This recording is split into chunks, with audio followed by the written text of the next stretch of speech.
Have you ever wondered if that premium priced bison meat you've spotted at Whole Foods or at a farmer's market is actually healthier than regular beef? Well, here's the thing. A couple of months ago, I started toying with the idea of launching a freeze-dried bison organ supplement, but I wanted to find out, is bison actually healthier? Is it more nutrient dense? What about bison organs? What about the fatty acid composition? What is better, and is it worth the extra price? So I set out to do a lot of research, read a lot of studies on bison and beef and how it compares between grass finished and grain finished. And then our manufacturing partner actually did some specific lab testing on the micronutrient density in grass-fed, grass-finished beef and grass-fed, grain-finished bison. And the results were surprising to say the least, because, well, I'm not gonna spoil everything, we're gonna get to that. But, before we do, here is the thing, beef is a staple at our household. We at the Kummer household consume approximately 600 pounds worth of beef every year. That means we buy 1.5 cows, or the meat of 1.5 cows and bones and everything in between, every year from a local farm, and then we consume that throughout the year. But I've seen more and more bison, and even at our farmers market here in Alpharetta,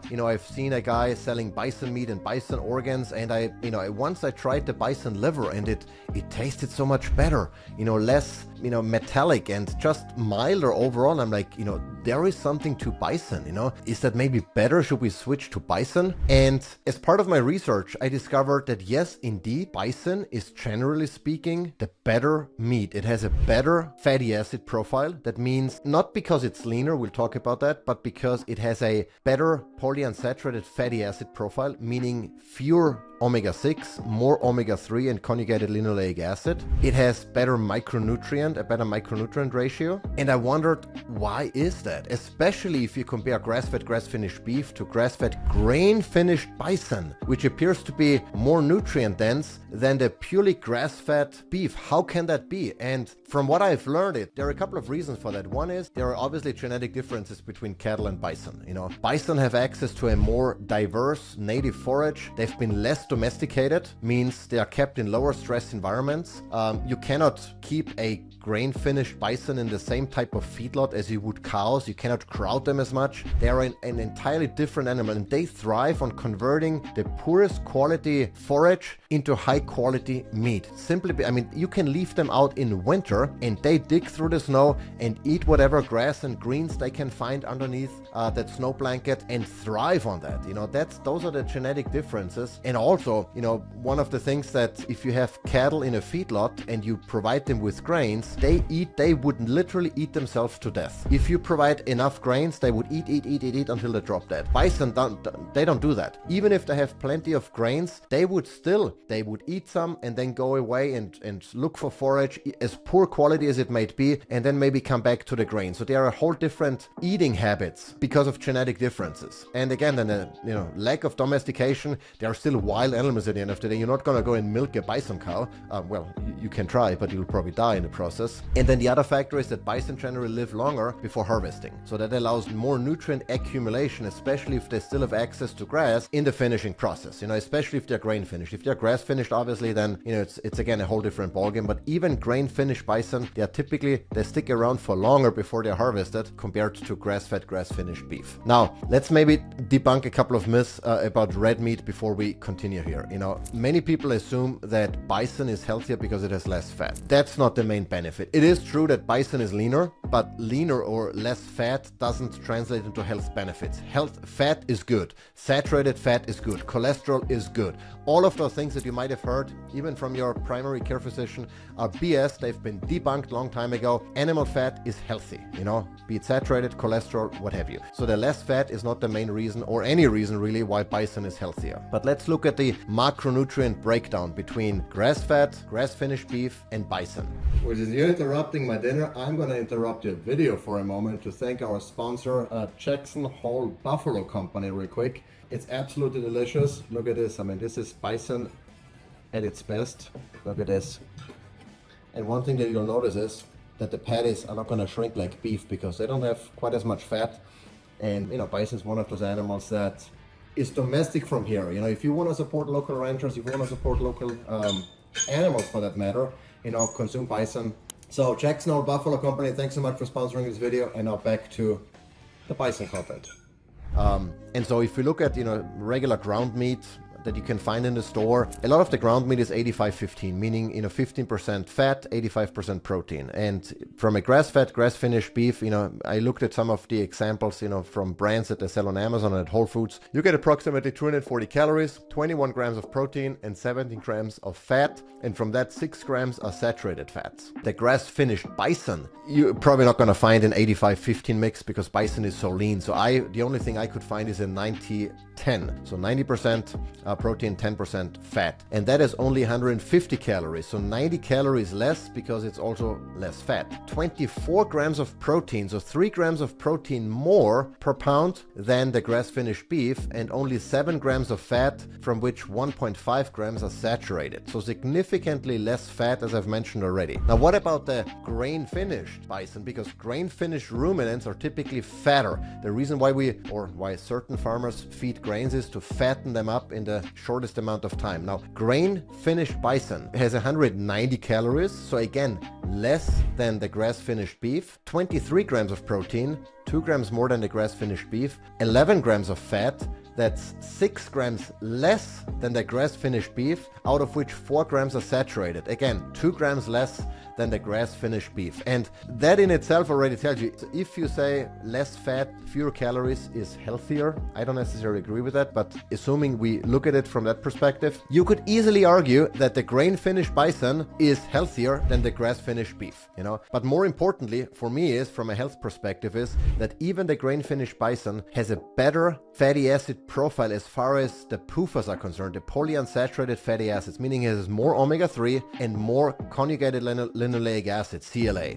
And that's really why I think, or one of the reasons from a macro perspective, why bison, even if it's grain finished, is arguably better than grass finished beef. Now, here is the thing. All the meat of any ruminant, doesn't really matter if it's grass-fed or grass-finished or grain-finished, have relatively low levels of omega-6. So it's not that, yes, we can compare that one is better than the other, but in the grander scheme of things, both are healthy. It doesn't really matter what type of rumen you eat. Now, of course, grass finish is always better for many reasons, but that's beside the point. If you have to compare grain finished beef or grain finished red meat, bison or beef, with Beyond Burger, whatever, the meat always wins in whatever category.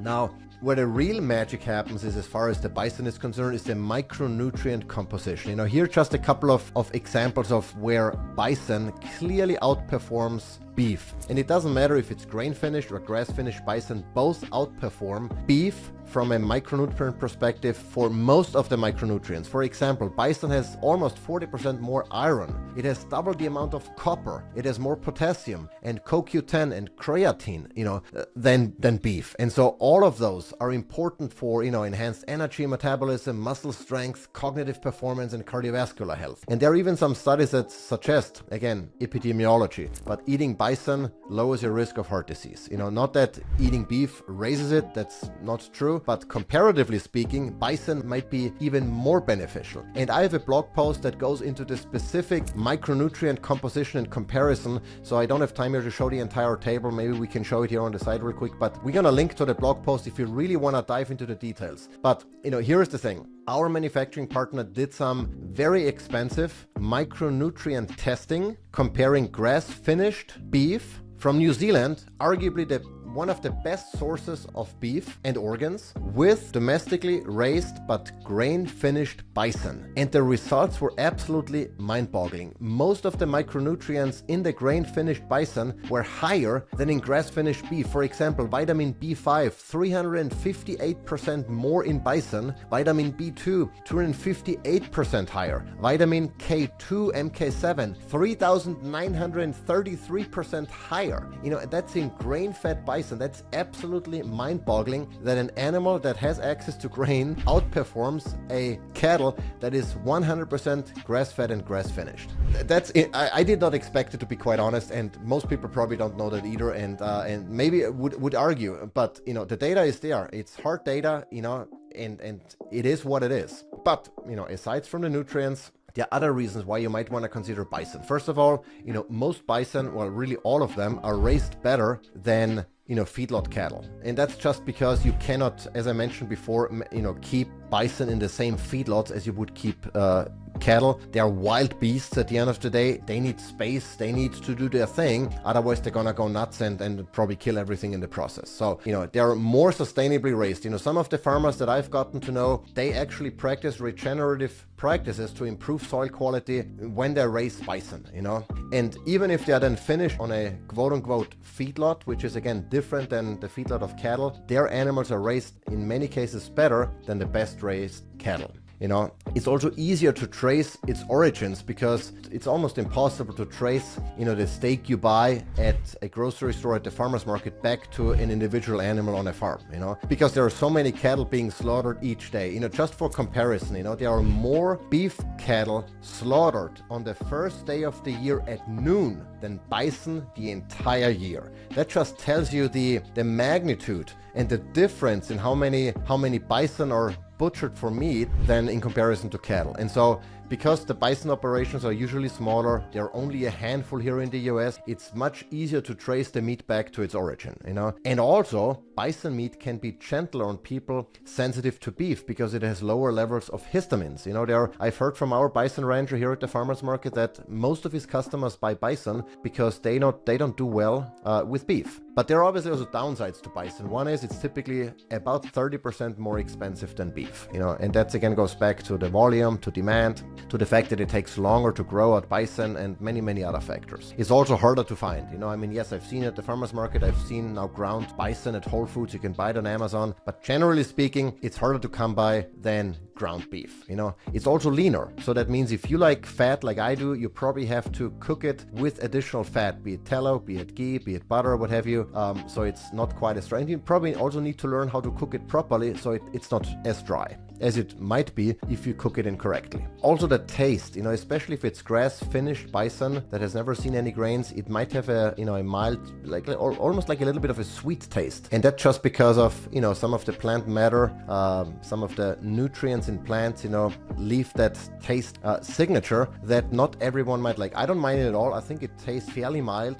I really love the taste of bison, but again, it's not everyone's cup of tea, and that's something to take into account. Now, what's the final verdict? Is bison worth it? Well, it depends. If you're already consuming regeneratively raised, grass-fed, grass-finished beef, you're in good shape. Now, adding bison can have a benefit, especially the organ meat. If you're looking for certain micronutrients, it's one of the reasons why we launched American Beast, the freeze-dried bison heart and liver, specifically for athletes that need those extra micronutrients to perform well, to recover well, to be on top of the game. So if that's you, or if you're maybe sensitive to histamines, bison might be an option. It is pricier for sure, but at the end of the day, you vote with your dollars. If you want to see, more bison roaming this continent, if you want to see more regenerative farming, if you want to see improved soil quality, that could be one way of voting with your dollar, by investing in bison, of paying ranchers to raise bison in a sustainable manner. That's my take at the end of the day. I really like bison from an organ meat perspective. I like the higher nutrient content. It's not that I dislike the beef at all, but for my type of lifestyle, CrossFit, high performance, I'm pushing the envelope very often. I appreciate those extra micronutrients, but I also mix in, some beef organs. So I keep it, my idea is to mimic what humans have done for a very long time. And that means not eating the same food every single day, eating, intermittently, changing it up. Beef, bison, other ruminants, some monogastric animals, some hindgut fermenters like rabbits, mixing it up and having even though I don't like the word, a proper balance. Balance in the sense of, how humans have been doing things before we started screwing everything up. Now, with that, we're gonna wrap it up. Are you curious to try bison? Try to find it locally, see how you like it. Check out our freeze-dried bison organ supplement, American Beast. It's made in the US. Everything, all the ingredients are from the US. I'm about to visit some of the ranchers that supply the organs for that. I'm super excited about that. We're a family-owned business, so thanks for supporting us if you buy our products. But let me know in the comments. What do you think about bison? Worth it? Have you tried it? Do you like it? You don't like it? Let me know. Subscribe, stick around. Until next time.